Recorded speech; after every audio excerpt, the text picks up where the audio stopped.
Hello everyone and welcome to the Lovely Little Melodies YouTube channel.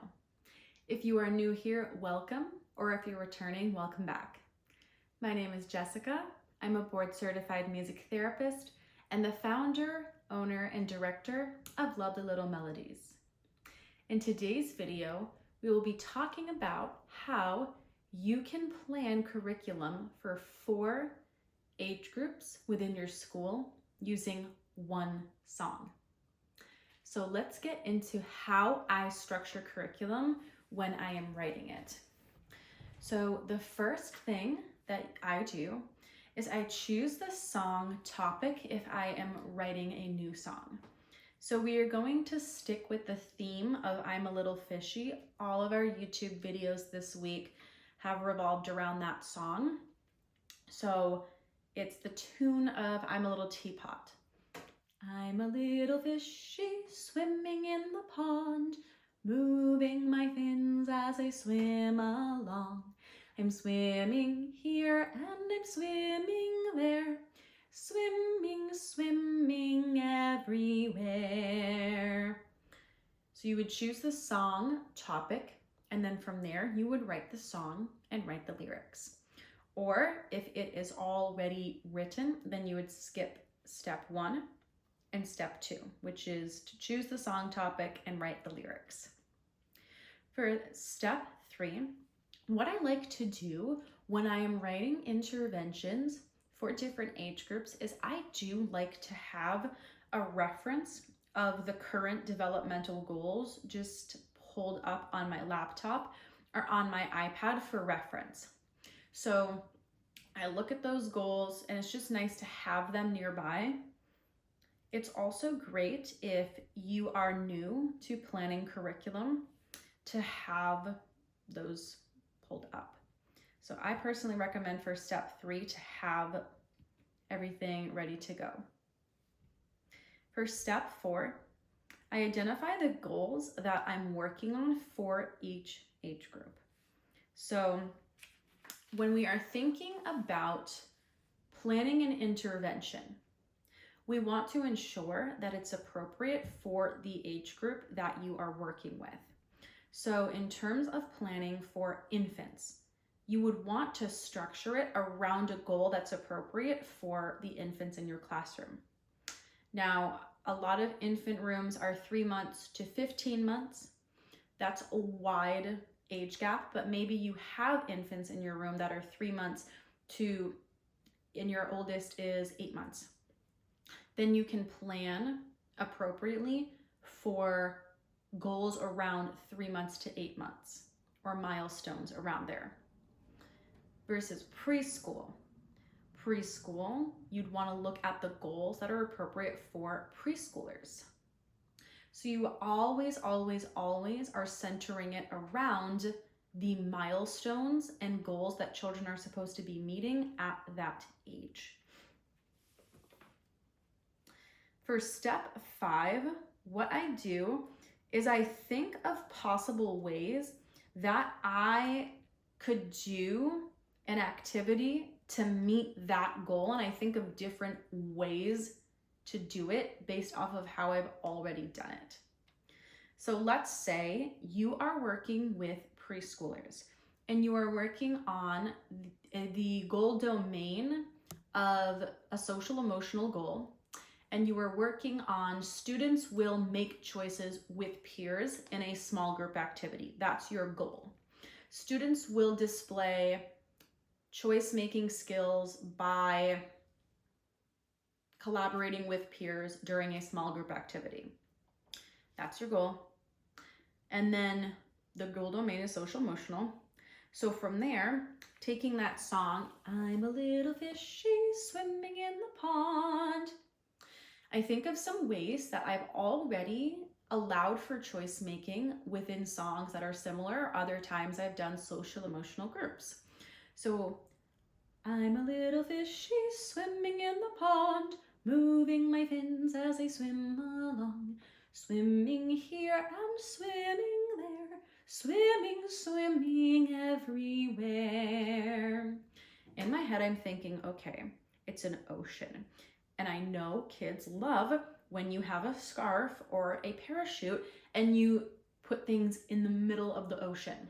Okay, I am going to plan it around that activity, and then I'm going to include choice making within it. So all of the songs that I write for our curriculum, they do have corresponding visuals. So just for this specific intervention, let's say I have all the visuals for the song, and then I'm putting them in the middle of the parachute, in the middle of the blanket. I'm have students shake it. I'm singing the song one time, then I can say, stop.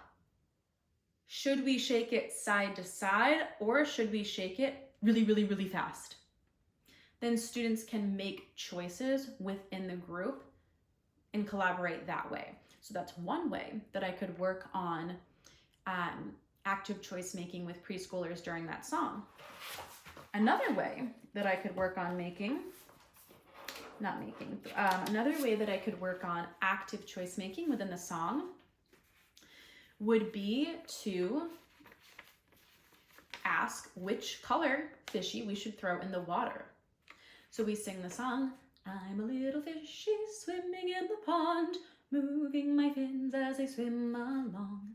Swimming here and I'm swimming there, swimming, swimming everywhere. My friends, should we throw the yellow fishy or the orange fishy in the pond? The yellow fishy. We throw the yellow fishy in and we sing the song again. So that's another way that I could work on choice making with that specific age group for that specific goal. Another way that I could work on choice making during the song would be, maybe we are holding the parachute, right? But then I have children choose between, should we hold the parachute with one hand and put the other hand in the sky, or should we put our other hand behind our back?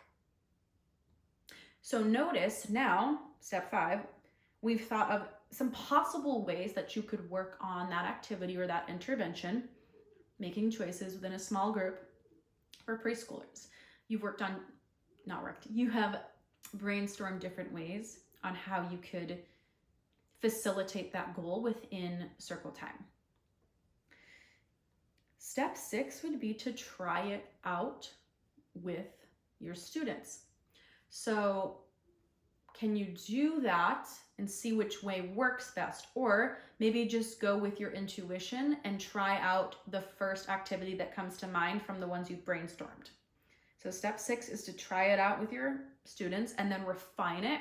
So the one I have in our curriculum for preschool, for social emotional, I believe is the first one that I have, where students will choose how they want to shake the parachute. I think that's how I have that one written. And that was found through trial and error. So just doing a bunch of early childhood circle times, music classes, some mixed age groups, and then finding what worked. And you can adapt it for your class. You can have your teachers adapt it for their classrooms at your school. But the best way to see which one is going to work best is to try it out within your classes. Step 7 would be to formally write the goal in student-centered language so that you can measure it if you're writing the goal that way. So I do not write goals within our curriculum like students will display peer collaboration by actively making choices in 4 out of 5 opportunities. I leave out that 4 out of 5 opportunity thing because I'm not in your classrooms every single day, and I don't have the in-depth knowledge within your specific class that you need to personalize it. So I just write it the first way. Students will display peer collaboration by making choices with peers in a group, and just leave it like that. But if you were writing it for your specific classroom, depending on how your administrators at your school would want it written, or depending on how you want curriculum written for your specific school, you can write it out.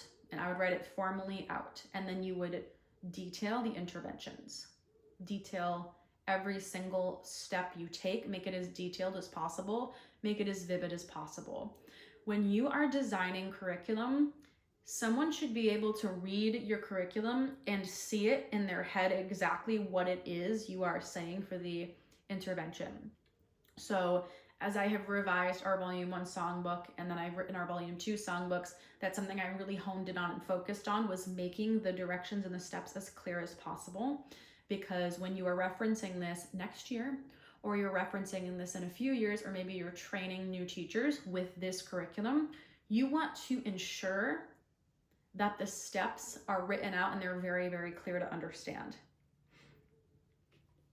And then step 8, once you have solidified the song topic or the song that you're doing, you have ensured that the goal domain and the goals that you are working on within the song are appropriate for that age group. You have solidified ways you can do it, and then you've referred back to the milestones of that age group to ensure it's developmentally appropriate. Step 8 would be to keep going with new songs and to keep it simple.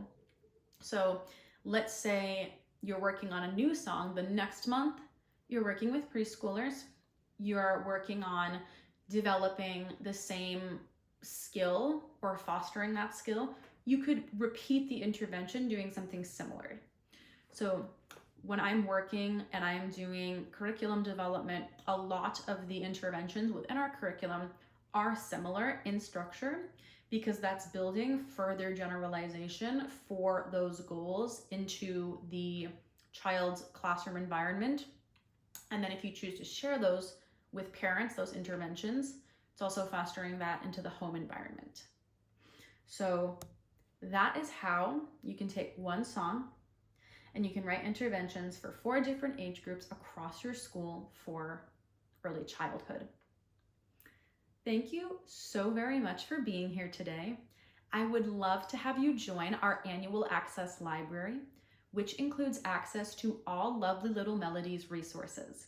So we have a course within our annual Access Library that goes over how to do this exact thing more in depth. It's called Song Structure Magic. So within our annual Access Library, you'd receive access to all of our courses. There's 8+ hours of professional development, all of our curriculum, all 200 of our songs with lyric sheets, lead sheets, visuals, as well as a coaching call with a music therapist every month. That will be with myself or another music therapist. So if you were doing this and you are planning curriculum for your school or for your classroom, and you have a specific question about maybe a student with special needs or a student that has some sensory needs and you need to modify a song, you'd be able to ask that on the coaching call.